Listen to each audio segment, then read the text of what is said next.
안녕하세요. 동서강보존본부의 이사장을 맡고 있는 전재롱입니다. 저희 동서강보존본부는 과거에 그 영월의 동강댐 반대할 때부터 시작된 영월 지역을 근거지로 하는 그 환경단체입니다. 근데 이제 이번에 그 복례산 명소화 사업에 관해서 저희들이 의견을 좀 냈는데요. 저희들의 의견은 영월에서 그 지역 관광 인프라를 개발하는 데 있어 가지고 우리 단체가 뭐 무조건 반대만 하는 그런 단체는 아닙니다. 좀 더 어떻게 하면 영월군 내에서 이러한 인프라 사업을 구축하는 데 있어서 도움이 될까 하고 저희들의 의견을 드리는 겁니다. 네. 그래서 가장 지자체에서 가장 중점을 둬야 되는 거는 안전이고, 둘째도 안전이고 셋째도 안전이고, 아무리 막대한 자본을 투입을 해도 안전사고 한 건이 나게 되면은 그 자체가 무용지물이 됩니다. 예를 들어서 통영의 욕지도 같은 경우가 대표적인 케이스죠. 제가 그때도 마침 그 통영 욕지도 트레킹을 갔었는데 거기 모노레일을 타려고 가봤더니 운영을 안 한다 그래서 왜 그러냐니까 사고가 나가지고 올스톱 상태다. 그리고 사람들이 아예 그럼 한번 소문이 나게 되면은 올 생각을 하지 않죠. 그래서 저는 뭐 첫째도 둘째도 셋째도 안전, 그게 가장 큰 문제라고 생각을 합니다. 그러니까 제가 아쉬운 거는 그거죠. 그 지자체에서 여기도 500억이 넘는 막대한 돈을 투입을 하는데 그 뻔한 식의 사업이라는 거죠. 모노레일 깔고 전망대 하고 주차장 만들고 그렇게 하면 사람 올 것이다. 그런 좀 아니한 생각이거든요. 그리고 아시겠지만 여기에 들어가는 돈은 그 소중한 지역 소멸 대응 기금이고, 그 다음에 영월 지역은 특히 그 폐광으로 인해 가지고 강원랜드에서 배당받는 폐광 특별 기금이 있습니다. 근데 그게 2035년까지가 연장이 돼서 매년 많은 돈을 받는데, 그러한 돈을 가지고 이렇게 보여주기 식으로 한다는 자체가 너무 아쉽고요. 그런 자금 운용, 그 다음에 영월의 특색 있는 콘텐츠를 뭔가 진짜 고민을 해가지고 그걸 장기적으로 꾸준하게 발전시킬 수 있는 그런 시스템으로 가야 되는데 그런 게 좀 안 보인다는 거죠. 그런 면에서 저희들 동서강보존본부에서 좀 많이 염려스럽고요. 그렇기 때문에 저희들이 이 명소화 사업을 무조건 반대하는 것이 아니라 과연 제대로 어떻게 할 것인가, 그런 점에서 의문을 제기하는 겁니다. 하게 되면 전국에 이제 관광버스 다니는 팀들하고 이렇게 해서 한 바퀴 도는 팀들은 와가지고 초기에 뭐 많이 보면 3년, 2, 3년은 사람들이 좀 온다고는 봅니다. 그런데 과연 그 우리나라 관광이라는 게 봄, 여름, 가을, 겨울의 특성이 있고 그 사계절로 꾸준하게 오는 것도 아니고 일정 부분에 쏘여서 오는 건 집중해서 오는 기간인데 2, 3년 지나면은 저는 수익성 내기가 쉽지 않다고 봅니다. 거기 계획에도 보면은 26년이 지나야지 수익이 난다고 그러는데 네네. 26년이라고 하면은 여기 시설물이 노후돼가지고 또 바꿔야 될 수 있단 말이에요. 제가 보기엔 뭐 거의 뭐 폐차 수준으로 그때까지 갈 수 있을지도 모르겠지만. 그렇죠. 그게 그렇죠. 이제 군의 설명은 그거죠. 우리 뭐 운영비 이런 걸 따지기 전에 영월의 이제 경기 활성화가 얼만큼 되냐 이런 부분에 있어서 이제 훨씬 이제 관광에 대한 인프라가 그러니까 늘어나지 않겠냐. 효과가 클 것이다. 네네네. 사실은 이 모노레일 사업이라는 게 안전이 가장 중요하잖아요. 이게 만약에 사고가 났다 운행을 하다 그러면 우리 영월군의 관광업은 무너지는 거예요. 이 사업은. 그래서 지난번에 이제 이걸 사업장 점검 때도 뭐 누누이 이제 제가 말씀드렸지만 이 경사도 문제 부분 이걸 어떻게 지금 경사도는 얼마나 되나요? 경사가? 38도에서 많게 나오는 데는 뭐 한 39도 정도 그 사이. 전국적으로도 이게 엄청 센 거죠, 경사가. 전국적인. 네, 그래서 이제 지난번에 그 비슷한 사례로 이제 그 운행되고 있는 울릉도를 갔다 왔거든요. 그때 울릉도 가보니까 이제 경사도가 저희들이랑 비슷하더라고요. 근데 이 토목 작업하는 게 이게 보통 일이 아니에요. 예. 그래서 이제 이 토목 작업에 있어서도 우리가 그때 사업장 점검 나갔을 때도 기본을 잘해야 된다. 이제 그런 부분을 이제 강조하고 했는데 지금 이제 사업은 진행됐어요. 뭐 보시다시피 지금 산이 벌써 그 저렇게 그 길 확보도 이제 한 10m, 폭 10m 정도를 이제 양쪽으로 해가지고 지금 확보를 해놓은 상태고, 그래서 그나마 이제 올해 이제 뭐 우기철이지만 장맛비가 안 와가지고 그나마 다행이지, 저 상당히 올라가 보면 가파르거든요. 그런 이제 문제점. 그때도 이제 울릉도 갔을 때 물어봤을 때 그 운영자 측에 물어보니까 이게 이제 고장이 나면은 한번 뭐 바퀴를 갈고 이렇게 해서 한번 오면은 한 2천만 원 정도 든다는 거예요. 이래. 예, 그러니까 뭐 바퀴 교체는. 그럼 교체하는데 그- 시간도 있으니까 뭐- 서면 하루 이틀 정도는 그냥 세워놔야 된다는 얘기잖아요. 뭐 그거는 이제 그 전문가가 와서 어쨌든 그걸 봐야 되니까 그 전문가가 올 때까지 시간이 뭐 걸릴 수도 있고 바로 될 수도 있고 그러한 문제죠. 지금 뭐 맘카페나 이런 데도 이제 그 의견이 분분해서 사실 반대하는 측면도 있거든요. 그러니까 이제 뭐 어린이들 이제 부모님들이다 보니까 이제 안전에 대한 그런 게 이제 고려돼야 되고 하다 보니까 그런 부분 이제 이 사업에 있어서 타당성 뭐 이런 여러 면을 봤겠죠. 그런 부분에 있어서 이제 그렇게 말씀을 하시는 부분도 있고, 우리 영월 군민들도 사실은 반신반의하고 있는 거죠. 이 사업이 과연 잘 될 수 있을까, 또 얼마나 정주할 수 있는 머무르는 관광객이 있을 수 있을까, 뭐 그런 부분.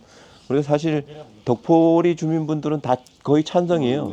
이유는 이제 그 인도교 만들고 하면은 다음은 이제 뭐 한 분이라도 더 와서 뭐 지역 상권을 활성화시킬 수 있는 부분이니까 그런 부분은 이제 다 가지고 그리고 있는 제가 거죠. 이제 언뜻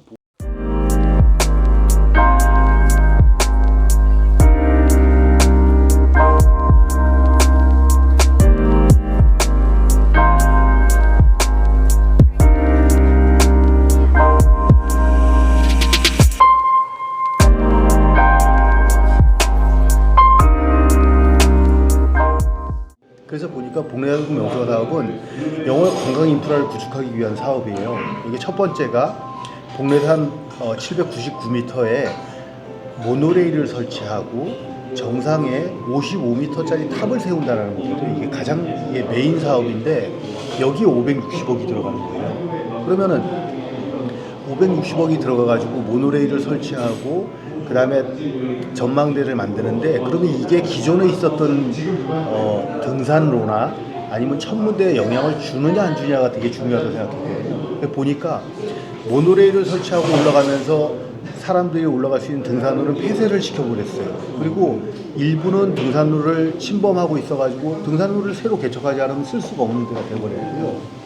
정상부는 그 주탑을 만든다고 하고 주탑이 55m가 돼요. 55m에 그 다음에 모노레일 승강장이 그것도 한 높이가 한 20m, 30m 가까이 되더라고요. 그러면은 기존에 있던 복례산 천문대가 가지고 있는 기능이 전 사방이 다 보일 수 있어야 되는데 얘 둘로 인해 가지고 그만큼의 별자리가 안 보이는 거거든요.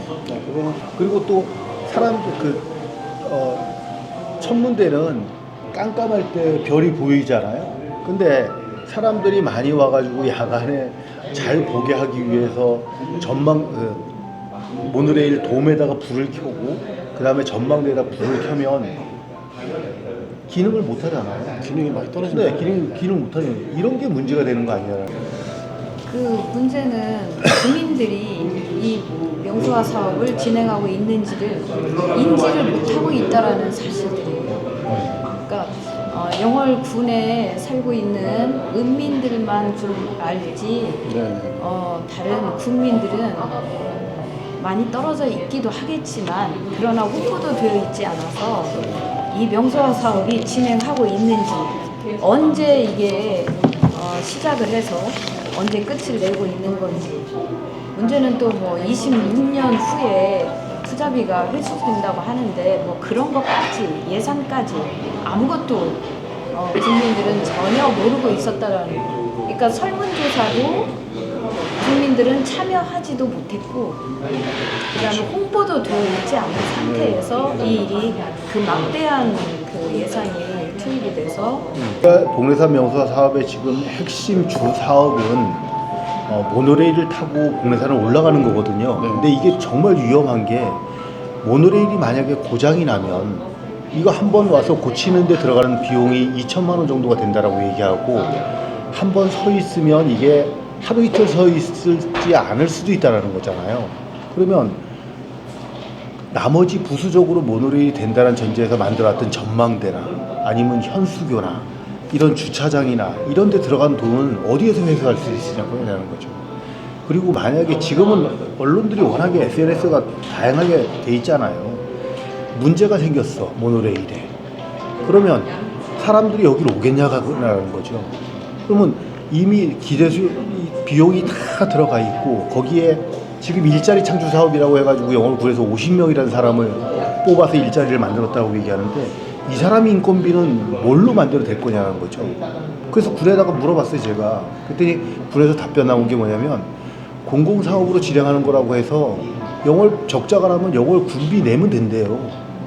아니 영월군에 필요한 사업이라고 해가지고 돈을 500억에서 600억, 800억, 1000억 가까이 들여놓고 그 다음에 적자가 나면은 영월 군비를 다 들여놓을 수 있다라고 얘기하는 게 이런 식으로 사업을 하는 게 맞느냐라는 거죠. 여기서 제일 중요한 부분이 저는 그렇게 생각해요. 정치하는 분들도 이거를 지금 바로 잡지 못했어요. 행정하는 분들도 지금 이거를 하려고 하는 의지 있는 분 때문에 다 종속되어 있어가지고 아무 얘기도 못해요. 그리고 영월군에 있는 단체장님들도 다 거기에 종속돼 있어가지고 아무 얘기도 못해요. 그러면은 이게 만약에 그분이 영구히 그 책임을 맡고 가는 것도 아닌데 이분이 그만두고 난 다음에 여기서 나오는 적자나 여기에 들어간 비용들은 누가 책임질 거냐는 얘기죠. 영월 군민들이 지금 목소리를 내지 않으면 이 사업이 뭐가 문제인지 이게 왜 이렇게 잘못됐는지 앞으로 얼마가 이렇게 될 수 있는지를 지금 꺼내놓고 영월군에다 요구해서 바로 잡지 않으면 그거 영월 군민들이 다 떠안고 가야 된다는 게 너무 안타까운 거예요. 복지 예산, 영월 국민들이 지금 당장 쓸 수 있는 돈, 아이들을 위한 비용들, 환경을 보존시킬 수 있는 비용들, 이게 다 지금 이 사업에 들어가는 거예요. 왜 한두 사람의 의지로 이렇게 영월 군민 36,000, 38,000 되는 있는 사람들이 아무 소리도 못 내고 거기에 끌려가야 됩니까? 저는 환경단체 일을 하고 있지만 영월 군민의 한 사람으로서 아주 이건 똑바로 바로 잡아야 된다고 생각해요. 우리 이사장님 말씀하셨듯이 영월 군이 이런 식으로 해가지고 한 사업 실패 사례들이 얼마나 많습니까? 바로 잡아야죠. 지금 모노레일 사업들 같은 경우에는 TV도 지금 계속 나오고 있잖아요. 지금 욕지도 같은 경우에는 모노레일이 탈선을 해가지고 모노레일 운영이 안 되고 있어요. 이런 사례도 있고, 그 다음에 이 문경의 단상 모노레일이라고 있는데 여기 같은 경우에도 문제가 돼가지고 이거를 뜯어내는 상황이 지금 벌어졌고요. 그리고 이렇게 서 있는 데들이 한두 군데가 아니에요. 그리고 이거는 여기 기술자가 있다라고 해가지고 뭐 바로 고칠 수 있는 게 아니잖아요. 그 봉래산 명소화 사업을 동서화보존본부가 지금 진행하고 있는 것은 영월 군민들이 올바른 판단을 내릴 수 있게끔 저희는 정보를 제공하는 거예요. 저희가 정보를 이렇게 아는 것도 되게 힘들었었고요. 그리고 그런 정보를 접하고 난 다음에 이게 옳은지 그른지를 저희가 판단할 수 없기 때문에 지금 꺼내놓고 영월 군민들한테 호소하는 거거든요. 저희가 된다 안 된다 얘기하는 것도 아니고요. 영월 군민들이 이것들을 제대로 보시고 이게 옳은지 그른지, 이 사업을 지금 중단하는 게 맞는지 현명한지, 그리고 이 사업을 계속 끌고 나가서 이 손해를 계속 떠안고 가는지 맞는지를 정확하게 판단하시는 게 중요하고요. 그리고 그거에 대한 목소리를 올바로 내는 게 중요하다고 생각합니다. 이걸 국민들이 판단해야 될 것 같아요.